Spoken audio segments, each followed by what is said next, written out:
স্থবির হয়ে পড়েছে বেসরকারি বিনিয়োগ, যার প্রভাব পড়েছে বেসরকারি ঋণ প্রবাহে। হুমকিতে পড়েছে কর্মসংস্থান। অস্থির রাজনৈতিক ও আইন শৃঙ্খলা পরিস্থিতিতে নতুন বিনিয়োগে আস্থা সংকটে ব্যবসায়ীরা। বিনিয়োগ বাড়াতে ব্যবসা বান্ধব পরিবেশ নিশ্চিতের পাশাপাশি জ্বালানি সংকট সমাধানের পরামর্শ দিচ্ছেন অর্থনীতিবিদরা। সেই সাথে ওয়ান স্টপ সেবা দ্রুত কার্যকরের তাগিদ তাদের। বিস্তারিত মিনা ফেরদৌসের প্রতিবেদনে। জুলাই আন্দোলনের জেরে এখনো অস্থির রাজনৈতিক অঙ্গন, স্বস্তি ফেরেনি আইন শৃঙ্খলা পরিস্থিতিতেও। কি হবে ভবিষ্যৎ, কোন দিকে যাচ্ছে দেশের অর্থনীতি, এমন ভাবনায় অনিশ্চয়তায় বেসরকারি খাতের উদ্যোক্তারা। আস্থাহীনতায় তাই নতুন বিনিয়োগে সাহস করছেন না তারা। বান্ডেল থাকলে প্রতি সেনমানিতে টাকা বাঁচবে। বিকাশ সেনমানি বান্ডেল কিনে জিতুন প্রতি লেনদেনে। বিদ্যুৎ ও জ্বালানি সরবরাহের অনিশ্চয়তা ও ব্যাংকের ঋণের সুদহার বৃদ্ধির কারণে বাধাগ্রস্ত হচ্ছে বিনিয়োগ। এমন কঠিন পরিস্থিতিতে শিল্পে আবারও বাড়ানো হয়েছে গ্যাসের দাম, যা নতুন বিনিয়োগে বড় বাধা বলছেন অর্থনীতিবিদরা। ইনভেস্টরের কি চায়? একটা স্টেবিলিটি, একটা প্রেডিক্টেবিলিটি। হ্যাঁ, ওই সময় ইনভেস্টমেন্ট আসে। গত বছরের শুরুর দিকে আপনার গ্যাসের দাম অলমোস্ট ডাবল করা হয়েছিল। ওই একটা শক তখন থেকে শুরু হয়েছে।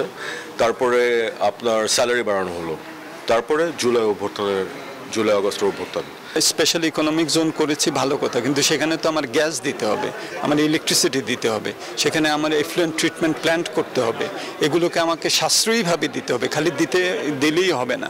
বেসরকারি বিনিয়োগের স্থবিরতার চিত্র পরিষ্কার হয়েছে বেসরকারি ঋণ প্রবাহের তথ্যে। হিসেব বলছে ফেব্রুয়ারিতে এ খাতে ঋণের প্রবৃদ্ধি ছিল মাত্র 6.82%। গত জুলাই মাসেও যা ছিল 10 ভাগের উপরে। অর্থনীতিবিদরা বলছেন বিনিয়োগ কমে যাওয়ার প্রভাব পড়েছে সার্বিক কর্মসংস্থানে। 2018 সালে যে ওয়ান স্টপ সার্ভিস অ্যাক্ট আছে, সেখানে যেসব সেবা এক জায়গা থেকে দেওয়ার কথা, সেগুলো যদি আমরা দিতে পারি তাহলে আমাদের দেশেও আসবে, কারণ আমাদের তো অনেক তুলনামূলক সুবিধা আছে, কিন্তু সেগুলো আমরা দিতে পারছি না দেখেই আসছে না। নতুন বিনিয়োগ আকর্ষণে যথেচ্ছভাবে ব্যাংক ঋণের সুদহার না বাড়িয়ে বাণিজ্যিক ব্যাংকগুলোকে নির্দেশ দিয়েছে কেন্দ্রীয় ব্যাংক।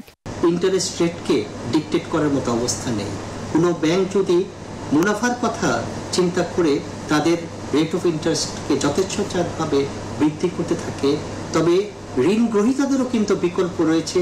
চলতি অর্থবছরে ধস নেমেছে মূলধনী যন্ত্রপাতি আমদানিতেও। কেন্দ্রীয় ব্যাংকের হিসেবে চলতি অর্থবছরে প্রথম 6 মাসে যন্ত্রপাতি আমদানি কমেছে 26%। মিনা ফেরদৌস, নিউজ 24, ঢাকা।